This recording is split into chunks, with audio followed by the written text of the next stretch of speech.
Hey everybody, welcome to the CineNerds podcast. We are your hosts. I'm James. I'm JP. And I'm Ryan.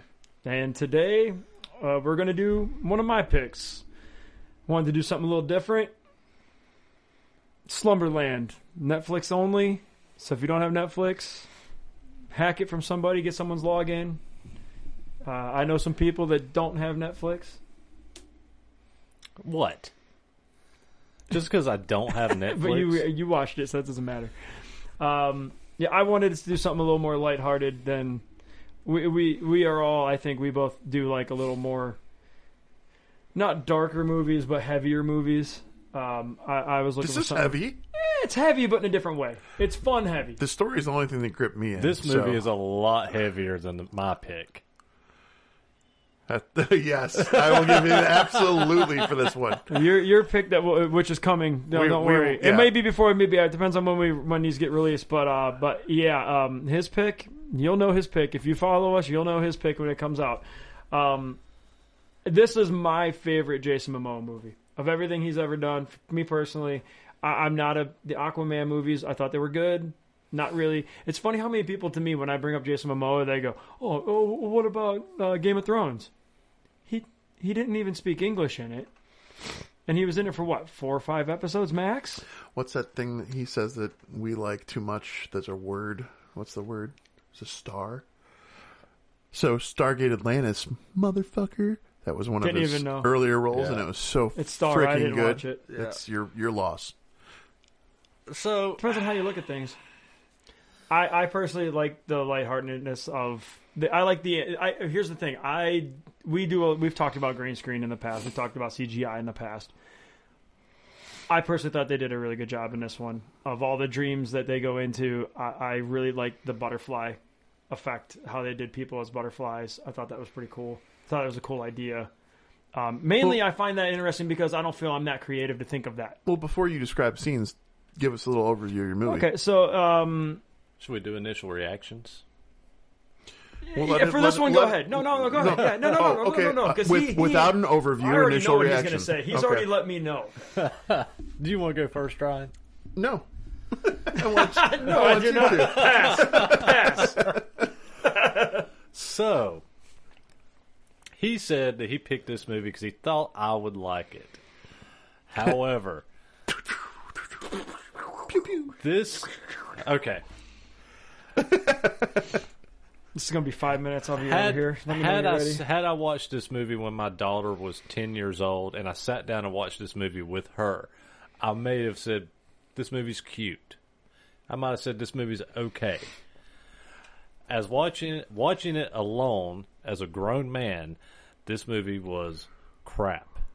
I mean, just to be blunt, I did not like it at all. I think... Now you know what it's like to be me watching the one you pick. You don't have to whisper it. Say it out loud. Oh. Say it out loud and be proud. Just like you're gay. I'm still proud.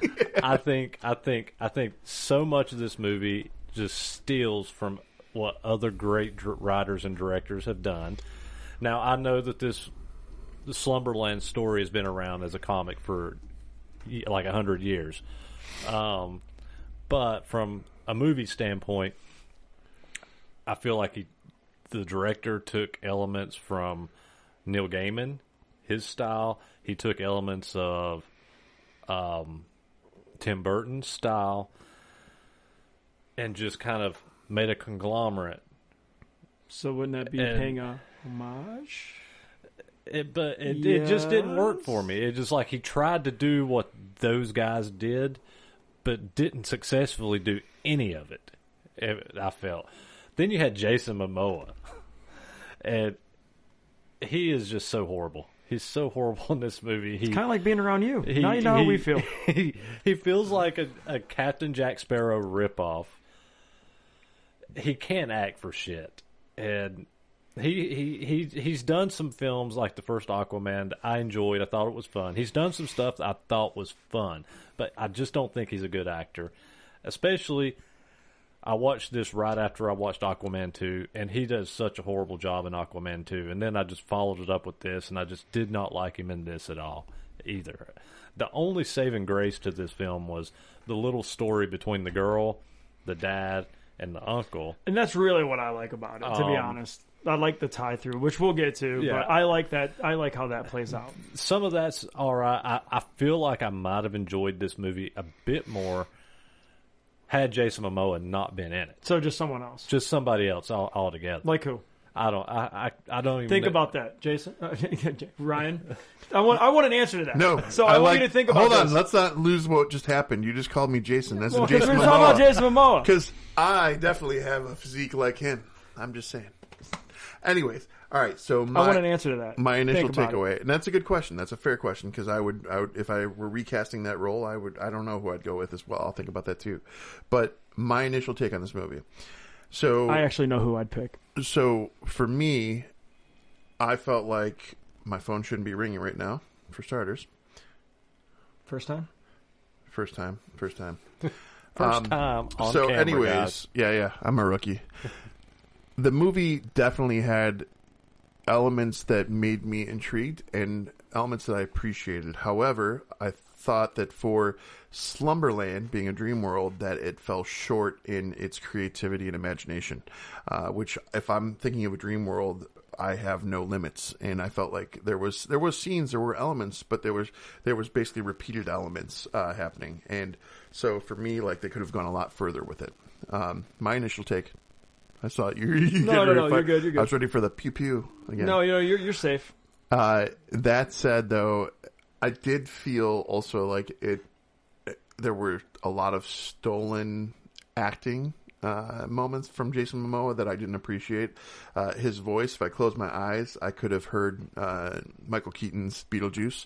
The character itself almost was reminiscent of Howie Mandel's character in Little Monsters.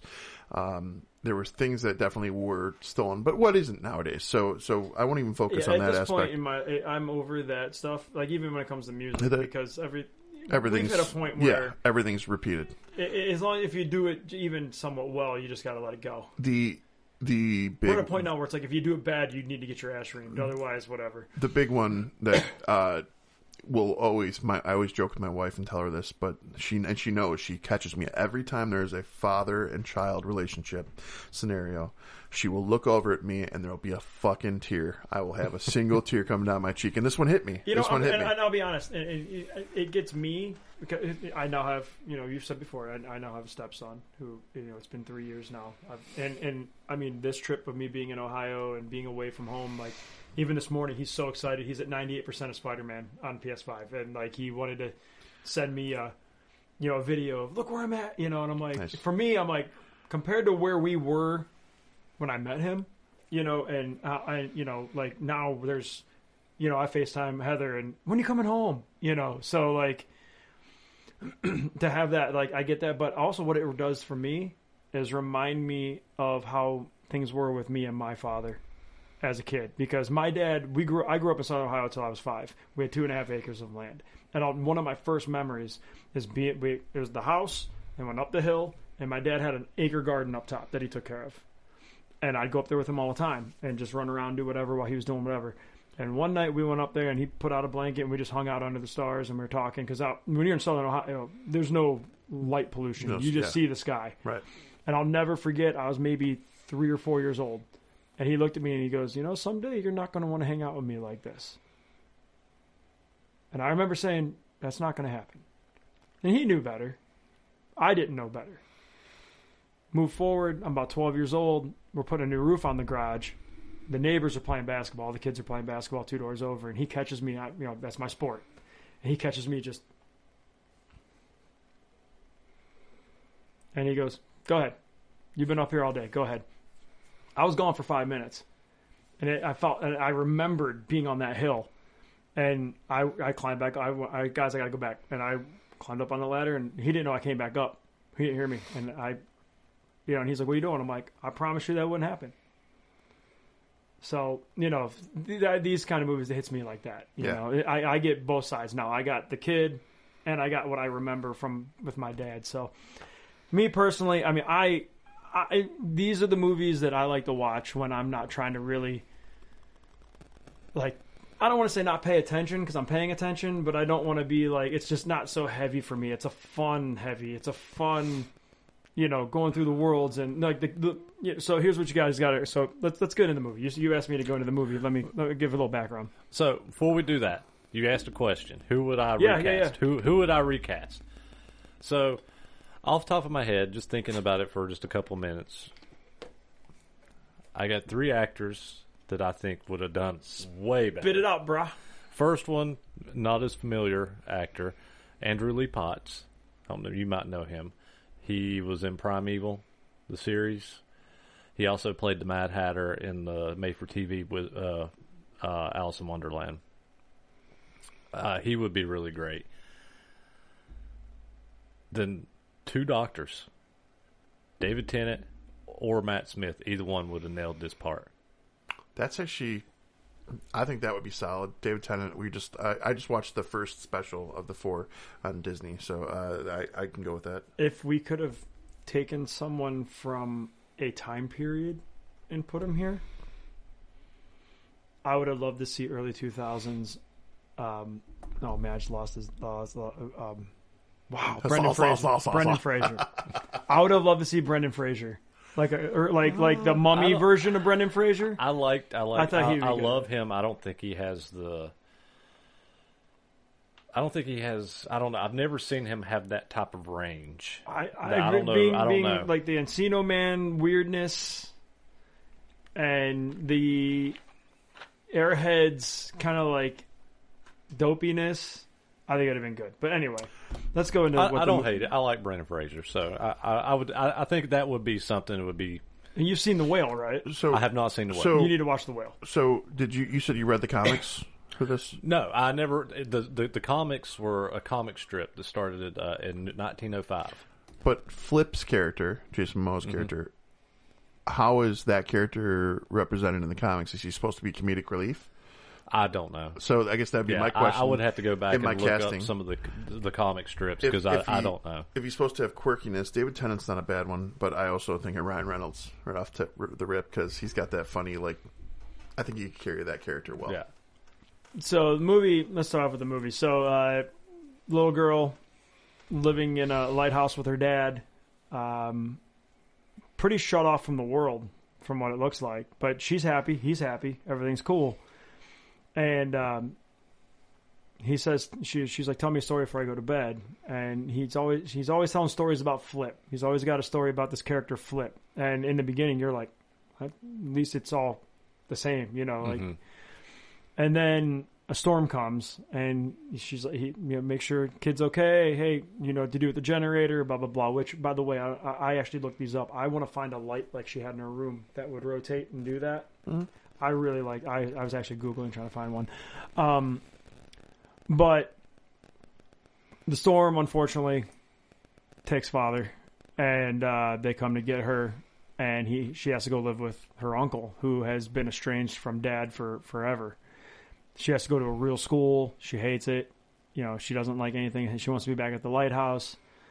And this guy is like no social skills at all. Like he's a doorknob salesman. He owns the company. Like he's not just a salesman, but he's the owner of the company, living in a ridiculously awesome apartment with a museum of doorknobs in his house, which I actually kind of found interesting.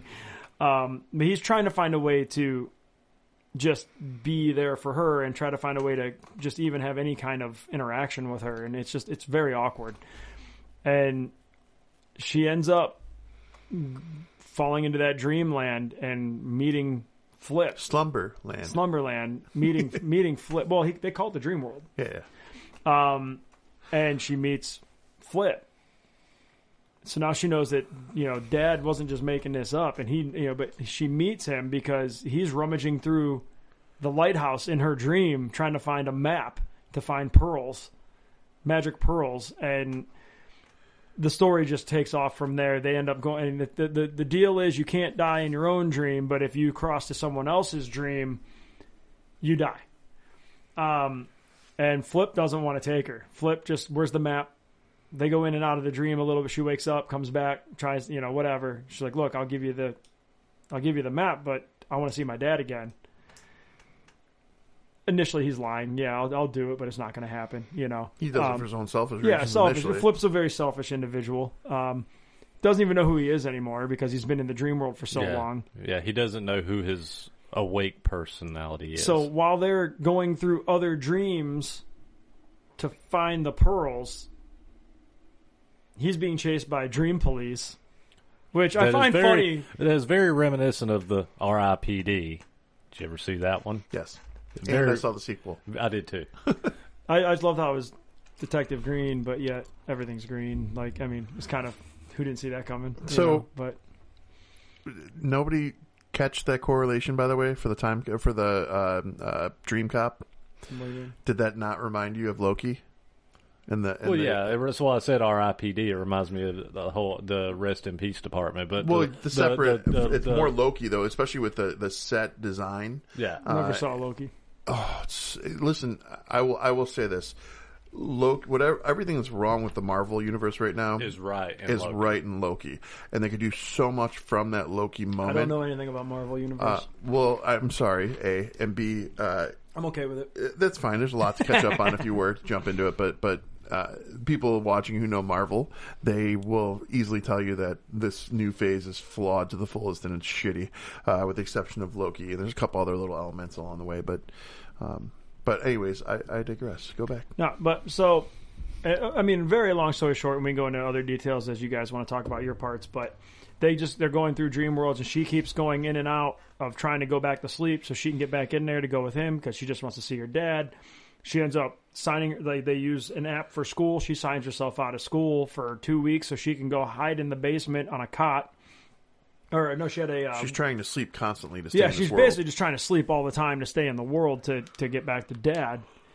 And I mean, I see what you guys are saying about some of the dream worlds, but I thoroughly enjoyed the dancing one with the butterflies. I thought that was, because I'm just not that creative. I enjoyed the worlds. My creativity comes out of music. My creativity is not art. Some of the visuals are good. No, for sure. I'm not saying the visuals aren't good. I thought the CGI was actually really well. Like I really like the kid who's just like, I'm driving my truck. Like he's just like just destroying buildings. My thing with it is, I'm not a big CGI guy. Everybody, you know, I've said I like practical effects. Right. But the CGI looked great, but it was just very reminiscent of other styles. So imagine you saw how much this movie cost to make. Yeah. I saw it. You have not. We'll go there at the end. But imagine how much this would have cost to make. Remember how they didn't do Avatar in the 90s because it would have been astronomical? Imagine trying to make this then. It wouldn't have been possible. Absolutely, they could have. What Dreams May Come is proof of that. That was more late 90s. Yeah, but there's still, I mean, that's the same I don't think window. you wouldn't have had the same visual that you had in this film. Because What Dreams May Come only had, it was a couple sets. No, not in, no. So What Dreams May Come, I need to rewatch that. You've got hell, you've got heaven, you've got the boat scene, you've got their own magical world. 4. You've got there's like 2 other worlds too going on there. Like now I'm curious on something. But that aside, a lot of back to what you were saying. If when your daughter was younger, you watched this, you would have had more of a bond to it because you're absolutely. If this had came out when my daughter was 6, 7, 8, 10 years old, and she'd been like, "Dad, let's sit down and watch this," I would have enjoyed it. I would have watched it and said this was a cute movie. So I did sit down and watch it initially with at the time he was 10. My son and I watched this together, and looking over at him and seeing the smile on his face throughout the whole movie, and he's laughing, he's giggling at everything Flip's doing. He's drawn into the character. He likes that the girl's a similar age to him. All those elements mattered to him and helped his creativity a lot. And so from that standpoint, I genuinely did enjoy it. Watching it through as a grown-up, though, as you were saying, I looked at it a lot deeper. That's where things got a little bit more distorted for me as far as the emotional aspects. But I didn't disagree with what you're saying about, I love the imagery and I love the scenes. What I'm saying is that I would have liked to see more out of it, though. I would have liked them to get more creative. I get that. But to the cost fact. So I have What Dreams May Come pulled up now too, so I can tell you that, and you're gonna be like, "Wow!" And this movie came out. What year was it? This? Yeah, last year. No, 22. So yeah. So the difference is for you, and you watch it with your daughter. They have more capability to do more now. You watch it with your daughter. Son. Yeah. Had my daughter asked me to watch this when it came out, she would have been 21, 22 years old. It would have never been a movie on her radar. My daughter's 25, and if she asked me to watch something now that was father-daughter related, I'd still be like, ah! My daughter, we went and watched Cocaine Bear together. That's the relationship we have. This is why this is such. There's only 2 Cocaine Bear Funkos, and I have them. I do too. Yeah, I love them. But so, the split up happens. Obviously, she's just on a mission to go find these pearls, which the detective, the cop, has said they don't exist. Detective Green, by the way. Detective Green does not. They don't exist. But she ends up getting back to the lighthouse. And she ends up finding them. And now keep in mind, throughout all of this, the reason why they keep getting found is because of her fear in the Slumberland, in the dream world. Because there's a, what did they call it now? I can't remember what they called it, but the nightmare. She has a nightmare, which ironically has tentacles. Mm-hmm. I think that's just like the new thing now. Everyone just goes with now. Like, it's got to be creepy. It's got tentacles. Those are pretty horrific. They are, but it's everybody paying tribute to Cthulhu. It's getting old. Which is getting its own movie finally. I actually am kind of excited about. Who's the director that's taking that on? Who cares? I'm not sure who's directing that. It's probably gonna be Tim Burton. No, it's somebody decent. It's not Burton. It's not Burton. It was somebody decent though. But anyways, go. But yeah, so she's trying to stay ahead. Like the whole time, every time the nightmare shows up, Flip is pissed because he's about to get busted and they can get caught. They can get found by Green. And at the end, she's going for that. She finds the pearls, and she has a stuffed pig that's with her the whole time, which I actually like the pig. The stuffed pig was the highlight of the movie. I agree with you. Way. No, yes. I agree. It was cool, but the pig was the cuteness factor that was necessary for the movie, for sure. I thought the pig... I don't care how manly you are. The pig is cute. I think the pig has a better character development than Jason Momoa's character. We're going to move on. No, I don't agree with that at all. But she finds it. But what happens is she wants to go home so bad that the uncle got her a boat, and she said, "I'm done sailing." But then she leaves. She sneaks out and she goes to the boat. Well, let's rewind. Let's talk about the relationship between the uncle and this little girl. It's that's important. It's pretty non-existent. And honestly, you really start feeling bad for the uncle because, I get it. She's hurt. She misses Dad. She doesn't really know this guy.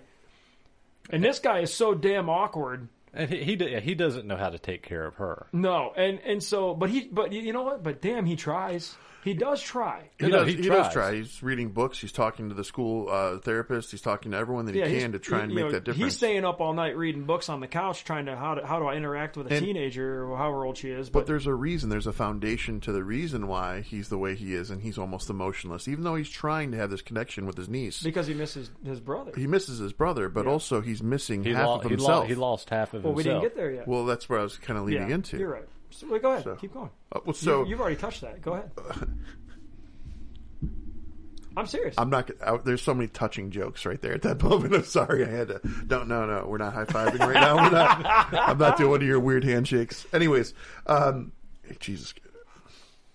Feel better? Feel better? All right. Now that we got that out of our system, we're gonna sword fight next. No. He didn't even take the sip yet, and he threw up in his mouth. So I'll get back to the point here. So the brother, though, so he and the little girl's father.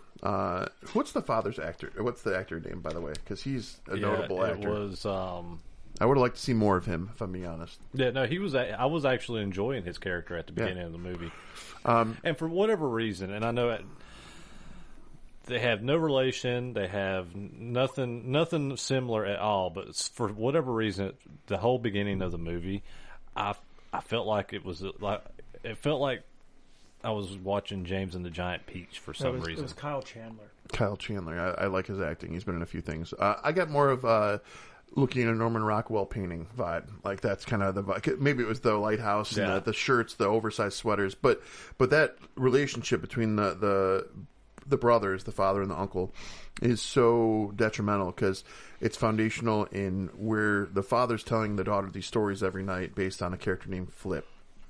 And the little girl, you get 3/4 of the way through this movie, and the little girl now starts understanding that Uncle Philip being said fast, Flip. His alter ego was Flip. But they spent a lot of time in the dream world together, and that's where all the stories come from. So. And most people, when they go into dream world, when they're in dream world, they wake up and they fade away and they come back into dream world and they're good. Some people, as we found out through this movie, divide essentially. Yeah. So this when they had the trauma of the father and the uncle falling apart and not talking to each other anymore, and the uncle felt abandoned by the father. That piece of him died. He shut down that piece. That piece died and stayed in the dream world, essentially.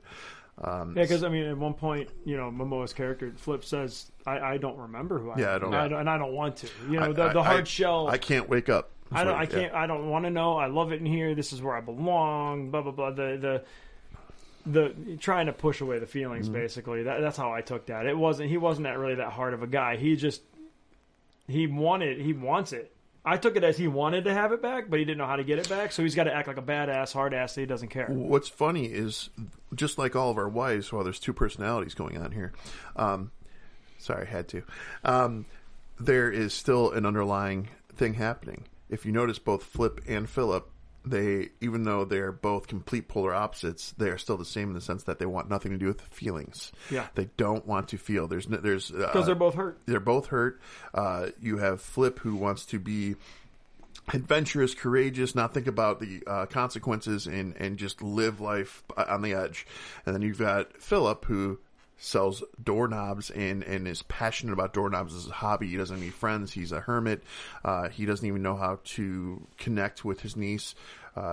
So as polar opposites as they are, they're still the same and blocking out that stuff. So with that being said, I like the kids. They're quick parts, but I like the kid at school that wanted to be her friend. Yeah, he's cool. Because he's really nerdy, but he's like he embraced it. Like when he walks over to the friends, they did the zombie. Yeah, and it's like, dude, if you did that, you'd get ripped. The cool thing about that kid was he didn't sell her out or throw her under the bus until it was her safety. Yes. So when she's sleeping in the basement area of the school, when she's sleeping in the basement area of the school, he catches her because he's got his own little mushroom garden down there. Like he's watching the spores and how they grow and all this fun stuff, right? So, but he catches her in her little hammock, and he doesn't throw her under the bus, doesn't say anything until later on. You get later into the movie, and they can't find her, and so he says, "Okay, I know where she's at." Brings them there, and they start what's the word I'm looking for? Discovering what's been going on. One of my favorite, and it's a very quick, small part, one of my favorite parts is when they're both sitting in front of the counselor, and they're both, like, attacking the counselor. It's the first time that they're on the same page. They're like, we're fine. Dude. Screw off. Like, dude, let's talk about the counselor for a minute, because she's fucking hot. Dude, she has this whole Betty Page vibe going, and I'm here for it. That's all I wanted to say. So let's get to the end here. So they, ultimately, Flip and Philip, like, she's in the dream world, and she goes, look, like, here's who you are. I know who you are. And keep in mind, she took, like I said a little bit ago, she took her boat, and she was going to go back to the lighthouse. Well, things get rocky. She gets knocked out. She's about to fall in the water. But in the dream world, because she's dreaming, she's like, Flip, I know who you are. Blah, blah, blah. And it brings back the memory, which then lights up Philip internally to go, oh, wait, I remember who that whole side came back. All of a sudden, he wants to be Superman. I got a whole thing about that. And he ends up jumping into the water. I mean, he's on this boat for a rescue, looking like he is just scared to be on that boat. Like, and then it's like a light switch. Poof, and he's like, get out of my way. I'm getting her. And, and he goes in and saves her. And I love moments in movies that you have transitional moments whether it's an antagonist or protagonist. I love when that happens. The flip happens, like our boys from Radioactive Dreams, when they transition into who they need to be to survive the outside world. It's the same thing as when Philip, like when she gets that pearl and wishes for Philip to wake up, or Flip to wake up. Yeah. And Flip's personality, it's almost like it instantaneously joins with Philip, and all of a sudden he's got his courage. Well, and we should say, we need to go into that. So she gets the pearl. She gets one wish. Her wish was to see Dad. Originally. But what did she do? She wished for Flip to wake up. Mm-hmm. So, in that process, there's a lot more to unpack there, because in that process of him trying to find a relationship with his niece, Philip, and bond with her, he brings out an old trunk of memories, essentially from him and the father's childhood. And there's a old videotape. I start watching it, and she sees Philip as a kid dressed up in what looks like garments that Flip is wearing, and she starts piecing it together. The horns and everything. Yeah. She starts piecing it together, and she's like, yep. And she's looking back and forth because she's kind of distraught. She's like, "Oh my God, Flip! This is what my dad was telling stories about his brother." She ran away right after. Yeah. She was like, "Oh, I gotta go to bed. I gotta go to bed." And all of a sudden, she knows what her mission is. It's like everything kind of changes, and she still wants to see her dad, but this is more important. Yes, Dad's gone. This is more important. Yes, he's here, and he's trying, and she recognizes it. But I really liked at the end how the nightmare was coming at him, going through all the dreams. Like I really like it's my favorite part because he's just destroying through everything, and I love the idea of in the little kid's truck, the only way through to the next one's through the glove box. Yeah. Like what kind of shit is I just don't think of that stuff. So I like that kind of stuff, But at the end, he's the Kraken. It even says on Wikipedia it's a Kraken kind of thing. Has a hold of Flip, and he throws her the pearl to get her wish. Like he was sacrificing himself, and then she goes and changes the wish. You can edit that, and you can put beluga whale. Do you want me to? That's the disadvantage to Wikipedia. I'm just saying. Do you want me to do that? No, but just let you know, Mr. Wikipedia. I know that, but it's just easier. Just saying, don't believe everything you read. I don't like the layout of IMDb. That's why I never look at it. I do not like the layout of the website. I like It's not very cohesive. It's not. If they would lay it out like Wikipedia, I would use it every time. But quick ratings at the top. Rating, like Rotten Tomatoes scores usually there if they have it. And those are garbage. We need to start talking about those more. We'll dig into that. Those I fucking hate them. If a movie underperforms on Rotten Tomatoes, then I want to see it. Yeah, if it overperforms, I'm like, eh. Exactly. But so back to the getting into the ending here. The little girl recognizing that she can wake up Uncle Philip, when she does it in that moment, and he all of a sudden wakes up and realizes who he is. He takes his life vest off. They're in the middle of a storm. She's crashed her sailboat against the rocks and she's unconscious, as you said, because the boom hit her in the head. She falls out. As the boat, it's sitting on the rocks and it's tilting, and she just keeps rocking. Finally, she goes out. She goes in the water, and he all of a sudden grows a pair, and he jumps in the water without the life vest, dives down, and brings her up, and we start seeing everything unfold. Now, Dream Cop, Detective Green, whatever it is. I like her character a lot because there's this the 70s vibe. Vibe. There's this elusiveness. She's fixated on Flip's character. He's number one wanted in Dream World. She's been chasing him for 30 years. Yeah. And so, but she's the little girl and not Flip, and she goes, "You got a good pig there." So the character development, as you were talking about, the character development that I was talking about is the pig drops the second pearl. So the pig is so just to go back to this too, when she's in her dream world, squeeze it. She finds the pearls in the wreck of her father's boat. There's a crack in the top of the ship, and she can see the pearls down below, but she can't get to them. So she lowers her pig down to get a pearl. She just thinks he's getting one pearl, and that's all we all think until you get to the end when Detective Green walks by her and says, "Your pig." What did you say? Squeeze the pig again, or give the pig a hug, something like that. And another pearl comes out after she made the wish. So she now has the ability to spend time with her father that she wanted so desperately. So here's my question. Of all the scenes in this movie, I know you didn't really like it too much, but there's a scene that you liked, I'm sure. What was because my favorite part of the whole was like, now the uncle has the charisma again, that he's woken up. Yeah, I love how he stole the watch. And then he wouldn't give it back. Well, rewind before that even. Uncle Flip, Landon Betty Page teacher. That's what I'm talking about, dude. He's all sly with his leather coat, and he's like, "How you doing?" Like it's got that. Oh, it was good. He took her watch, got in the car, and she's like, "No, really, can I have the watch?" And he just hands it to his niece. I'm like, "Here you go."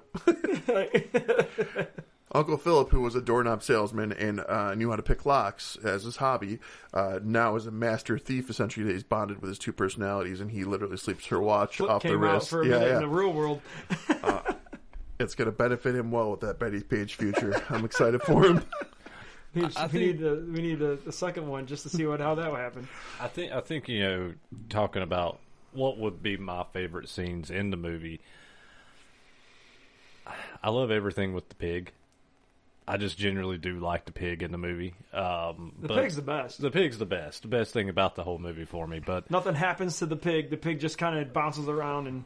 But I guess if I was to pick one scene that I just really was like, okay, I'm digging this, was the opening scene, just the interactions between her and her dad, and the story time with, like you said, the little light.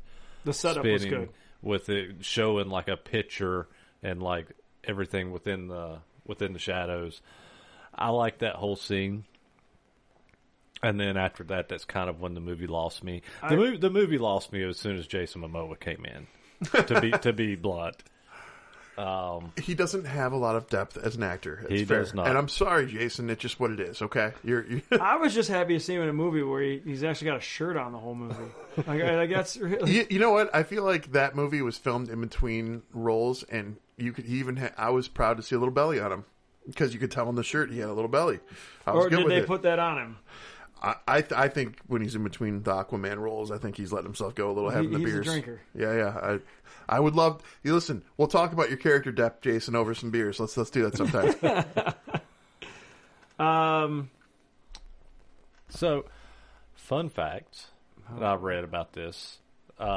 Wait. So, were you done with your favorite scene? Yeah. Okay, my apologies. Go ahead. Fun facts. Oh, do you? His favorite scene is the pig. Whenever the pig. Just the pig. Okay. I said the opening scene with open the scene, but the pig. It was kind of general, so I was just clarifying.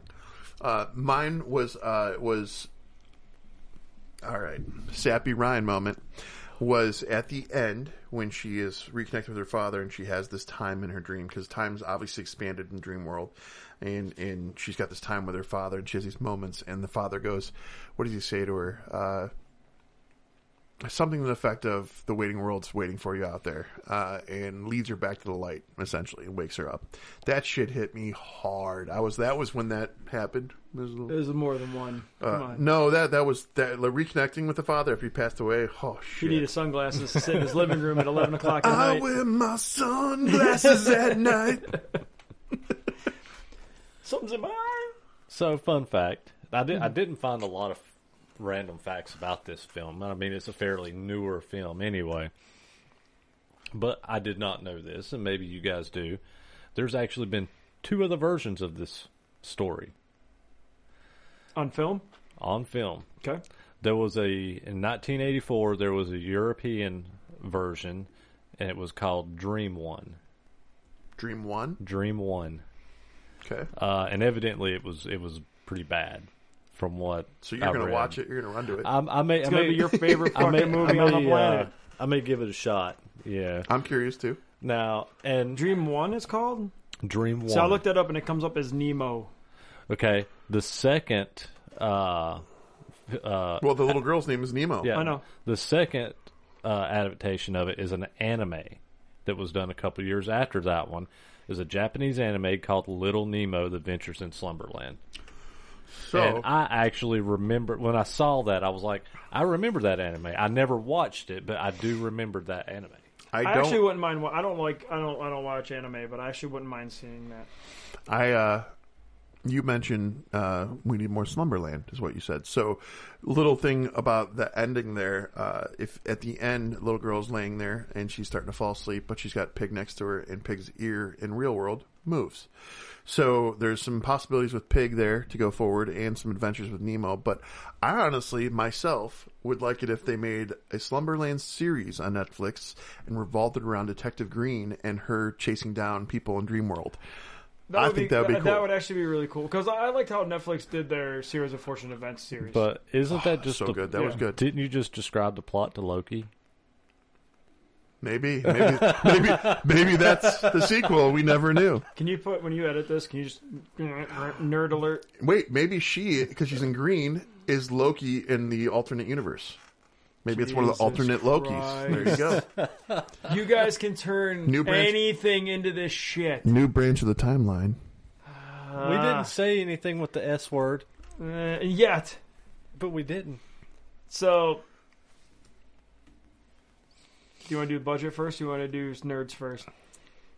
Let's do budget. What do you, Ryan, what do you think? I know the budget because I did look at it. Looked. You guys seem like you're thinking it was pretty high, the way that you guys are. What do you consider high for this? For Netflix? Netflix seems to throw a lot of money at movies that underperform, in my opinion. They threw a lot of money at a shit when he says movie. his number, don't say anything. Oh. I want to do something before that. Go ahead. I'm gonna probably overshoot here, but I'm gonna say $105 million. So what do you think it cost back in '98 to do What Dreams May Come? Ooh, that's a rough one. What do you think? I know you didn't look this up. $63 million. What do you think? I'm just going to say 28 million. Not even close. Budget for that was 85 to 90 million. Which makes sense. Which totally makes sense for the time. And plus the cast. You got Cuba Gooding Jr., Robin Williams. Yeah, you had names. Yeah. Slumberland. $150 million. I was originally going to say exactly that. That's funny. I went with 105, but okay. 117 minutes worth of film. $150 million to make that. Now, I think a lot of that was probably Jason Momoa. Yeah. And then you got there's probably a lot of guys working on CGI in that movie. But that just shows that we just pay too much for Netflix. Well, and they spent $150 million on this film. There's no theatrical release. There's no actual box office because it was just they're not making any money. Yeah. They're just saying, "Hey, let's make a movie." They're absolutely making money. How do they besides people buying their because the only way people can get it is to have that subscription if they can maintain their viewership. We are at a point where we'll give those billions, Facebook. Those billions of subscriptions. Look at Netflix's profitability for a year. I know. That's why I said we are paying too much for Netflix. But I didn't hate the movie. I actually really like the movie, so I'm okay with it. I'm going to talk about this a little bit further because we were just chatting about this before we started filming. There's a big thing going on right now with it's the attack on physical media, if you will, and the way that these directions of the streaming platforms are going is not conducive or making me happy whatsoever because all of them are competing against each other. There's a new one every day, it seems. Even with sports now, this will be live over here. Yeah, but this is and gonna then be they're live separating over here. them. It's like you guys suck. I'd rather just go back to one fucking cable service and be done with it. Honestly, go back to the hacking the internet for what we need. Pirate the shit because you know what? This is getting ridiculous. We're paying like $200-$300 to have these streaming services. It just, anyways, yeah, that's my little rant. Well, and since we said that, and I did speak with both of them about we're going to try to be a little bit more mindful of what we pick, so they can find it and watch it. We have ways, not everybody has. Not always, but yeah. But we're gonna, even if we think of a movie and it's not up now, let's keep an eye on it because they go in and out so much. But I do think it's important to present new and unique scenarios to people so that people can see that they can make the decision for themselves. Was it shit or was it not? Does it have story? Like there's different vibes, Agreed. What are your nerds? I love saying that. It's weird. Oh, I'm waiting for this one. 1.9. Oh, it's a little higher than I thought. Okay. That's actually higher than I thought. You know why it's a 9 and not a 2? The pig. The pig. Yes. The pig. Which I expect. And did you look at the director? So many stoppages. Did you look at the director? What all he had did in the past? No. This director that did this film did Constantine. He did The Hunger Games. He did I Am Legend. And so all that happened was Netflix said, "Here's a big check." That's what Netflix did. They said, "Let's get this guy and give him a lot of fucking money to make this piece of shit." Well, I won't call it a piece of shit. He cried. But Listen, the emotional depth of the story that's going on between the father, uncle, and the daughter, Nemo, that wins this for me wholeheartedly. But the lack of depth to the story, the lack of creativity as far as expanding further on the dream world, I won't say the actual dream world, but my biggest problem... I'm in the middle of my rating. I don't care. What's your biggest problem, James? Before I forget, because what you just said, the one thing I give him credit on is the amount of going in and out of the dream world didn't feel like the first Avatar, where it was like, okay, we get it. Does that make sense? Mm-hmm. Sorry, go ahead. No, you're good. Valid point. I will say this. I liked how they came into the dream world and they went on their adventure and they went through every area. And then as she had to go back in to get to the pearls, she went right back through all those things and saw those same characters and repeated. And then they started running from the nightmare and coming after her. And then they're all together and all waking up. I enjoyed that scene. Now, but all that said together as a whole, I'm going to go 2.9. That's my 2.9 nerds, please. One solid nerd higher than mine. We need nerds. We need a bowl of nerds. You know what? I want the nerd chews, the one that are like the chewies with the nerds all over the ball. Like those are fucking clusters. Clusters are that's the best candy out there. You are a nicer person than I am. When I said around the ball, like I thought you were going to take that one no, home. I'm not a and you dick didn't. like you guys. Yes, you are. Not like that. I don't have to be a child all the time. Chime in a live chat. Is James a dick? Now, what we need Inquiring here is minds want to know. We need a cup of nerds. Ooh, no. We each get 5 nerds in front of us, and we put forward the nerd. We're up in the ante of nerds. Jesus Christ. I actually kind of like that idea. I give it a 4. Okay. 0.13. But I like I said, I already said everything I had to say about it. I enjoyed it. It was for me. It had a good feel to the story. I love the pig. I like the animation that was done to get through the worlds. I like how they did it, but it didn't feel like that could have easily could have felt like a Burton movie, but they didn't do that, which made me happy. If that makes sense, like Alice in Wonderland, they could have did something like that and made it feel like that. I'm glad they didn't do something like that. I like the dream world that they made, so that's where I'm at with it. So I just want to say thank you to James because I think this was a great pick in the sense that we showed a complete, almost like a 360 across the board here. From what we've been doing. It shows our variety. It shows the diversity of how people perceive things, how people look at movies. And I think that's really the real goal for me with doing this podcast is I like seeing the differences of opinions. I like us talking about it, communicating about it, and working through it because it's not like, fuck you, you suck. It's, okay, yeah, there's this, but there's also this. There's this, and there's that. We balance everything. We put it in perspective. And I finally got one that JP hated. Yeah, I hated it. And this is a movie... And I can appreciate... So everything I just said went to shit and you meant revenge. I genuinely actually thought he would like it, but, I'll go fuck myself.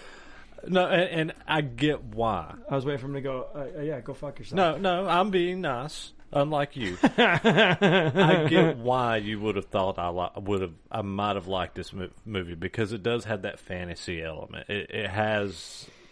elements that I generally do like. You have a genuine hatred for Jason Momoa. You've never brought it up. It's not Star Wars related. It's because I don't hate him. I think he's a horrible actor. I don't hate him. I think some of his movies are fun. He just was just annoying in this one for me. But I can appreciate the fact that you made me watch this because I would have never watched this movie. And I even though I did not like the movie, I appreciate that you had me watch it. You're welcome. Jason Momoa, I feel like I appreciate his extracurriculars and his humanitarian efforts when he's not in the acting world. I like him as a person and human being. He always interviews well. I do want to check out the new series he's doing, that Roads or whatever on Max.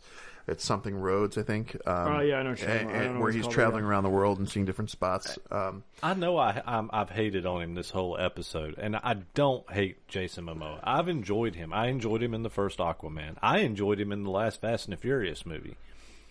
There's movies he's in that certain movies just fit him, and certain just don't. Yeah, to you, this one didn't. To me, when I can watch Jason Momoa is when he's in a film playing Jason Momoa. No. I think I got something better for you. I think I have one that you're going to like. But that's why I like him in the films that I do like him in, because he's essentially just playing himself, so he's not having to really act. But he did have to act in a certain series that he's in. It's like Jason Statham. Which one? C. What'd you think about C? Have you seen that? Okay, so the premise of this is it's a dystopian future. Everybody has lost the ability to see. There's only a couple of people who are special that can see. They basically evolved back to having vision when humanity as a civilization has lost the ability to see. I think he does really well in that. And then not Star Wars, The Bad Batch, but there's a movie called The Bad Batch. It's another dystopian future that's pretty amazing. And it's essentially it's a prison. It's almost like how they did Australia back in the day, where they had the holy shit, my ear just popped and went. Anyways. It's like an island, a prison island in The Bad Batch. Why are we still pew-pewing? He is so mad because we're ranting. Because you brought it up. What up? Aren't you supposed to shut up? Bring up. Hold on. You just said Star Wars. Let's rewind. Hold on. Was it one or two episodes ago? Not Star Wars. 1 or 2 episodes ago. You said you were going to do a count. You weren't going to even bring the shit up anymore. You said you were going to do a count, and we're going to see how many times we said it next amount of episodes. You failed. I forgot. Last episode, I didn't say the word. I brought up characters' names. And you didn't even catch it. No, I know what you're talking about, because I don't know what you're talking about. Because I said it, and then he was like, fuck you. You had to say the word. It's all better than Batman. That's all that matters. With that being said, that doesn't hurt my feelings, because honestly... Everybody's got their own thing. With that being said, nerds. We are the CineNerds. They are the CineNerds. I'm just here. Comedic relief. You can find us at 3cinenerds@gmail.com. Also, if you go in our bio on Facebook, we have our link tree there, and you guys can check out all of the podcast sites that you might like to use. You can find out what one is best for you, and go to that, like, share, follow, the whole bit. Share. Sharing is caring. That's what we said before. And then, most importantly, the fun one is we have a CineNerds merch store. That the link is on that as well. Ryan still hasn't gotten me anything. Nope. He's not worthy of something pretty and shiny. And pink. We still have to find out if they'll do that tutu. I would wear it. Oh, Jesus. I might have to get him wear it. I might have to get a tutu. Could be our new sound check close. February 25th, live episode. We have a special guest. What the fuck? William There's Butler. Your sound check. We have a special live episode February 25th with William Butler. If you don't know who William Butler is, we'll post his IMDb. And like for me, like so I know a little bit about him, but then when I started looking down his movie history, I did not realize he's one of my favorite characters in one of the better remakes that are out there, Night of the Living Dead, the 90s version. So I'm super excited about this. I'm looking forward to chatting with him. And that one was done by Tom Savini. Savini, yes. Love it. Right? You know what we're talking about. With about. that being said... Also, don't forget to press like, share, follow, subscribe. Sharing is caring. With that being said, thanks for watching. We are going to do another live one, though. We need to say that. It'll be live with your boy. But we're also going to do another live one on top of that. There's just the three of us in the month of February. So don't you just know how to say goodbye? Yeah, you jumped. That's because I thought you were going for a nipple. You want me to? Anyways. CineNerds out. Bye. Fuck this. I'm out.